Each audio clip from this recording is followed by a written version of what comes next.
Kata siapa sosial media itu gratis? Sosmed yang kamu pakai sehari-hari itu, teman-teman, itu ternyata berbayar. Sini aku jelasin. Tahun lalu aku nonton sebuah film dokumenter dari Netflix. Judulnya Social Dilemma.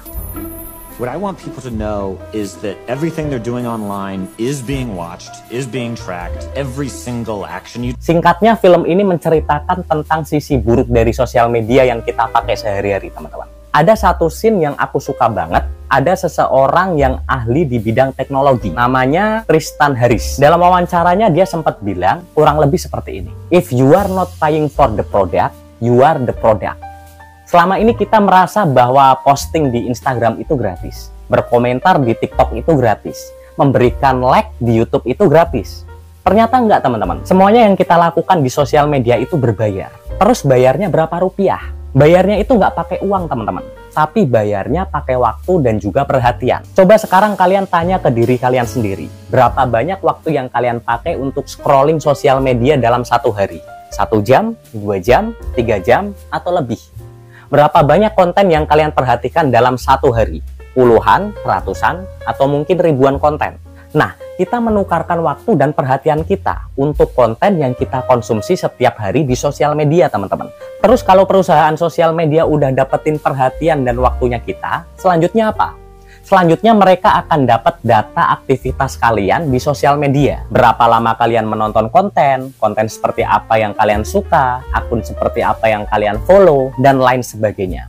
Semua data tersebut mereka jual ke pengiklan, supaya iklan yang dijalankan itu tepat sasaran.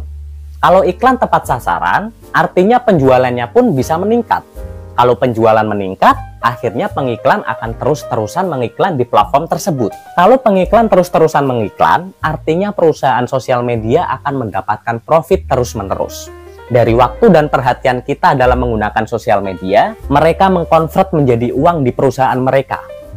Kalian pernah ngerasa nggak sih kalau misalnya akunmu ngefollow banyak akun seputar kecantikan? Iklan-iklan yang muncul di beranda kamu hampir pasti itu seputar kecantikan juga. Hal seperti itu nggak tiba-tiba ada loh, teman-teman, tapi udah didesain sedemikian rupa.